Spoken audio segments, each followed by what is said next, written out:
सर्वांना क्रांतिकारी जय भीम. मित्रांनो, हे माझे भाऊ सुधीर साळवे आहेत आणि आपणा सगळ्यांनाच माहिती आहे की परभणीमध्ये आमच्या खूप इथं मोठं कांड झालं होतं. ते म्हणजे विटंबना झाली होती बाबासाहेबांच्या पुतळ्याची आणि त्याच्यामध्ये पोलीसवाल्यांनी सोमनाथ सूर्यवंशी यांचा खून करण्यात आला. आता खूनचं प्रकरण माझ्या भाऊ सुधीर साळवे यांनी परभणी ते मुंबई डायरेक्टली इथं पायी मोर्चा काढला होता आणि तो सक्सेस झाला. आणि आज मी सुट्टीवर घरी आलो आणि भाऊ मला भेटायला. नेमकं 2 शब्द माझ्या मित्राला बोलवता.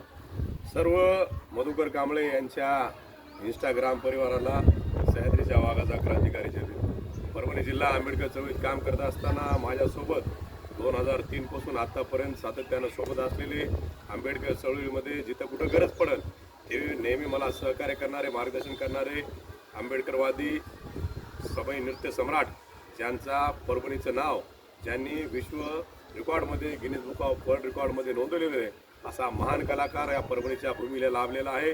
आणि तो माझा अत्यंत भावापेक्षाही जवळचा मित्र आहे. या गोष्टीचा मला सार्थ अभिमान आहे. आणि मधुकर कांबळे यांनी सुंदर असं सांस्कृतिक क्षेत्रामध्ये काम केलेलं आहे. येणाऱ्या काळात महाराष्ट्र शासनाला मधुकर कांबळेची नोंद घेत या सांस्कृतिक मंत्रालयाला नक्कीच भविष्यात मोठा सत्कार, सन्मान मधुकर कांबळेला द्यावा लागेल आणि आम्ही त्याच्यासोबत राहू. क्रांतिकारी जय.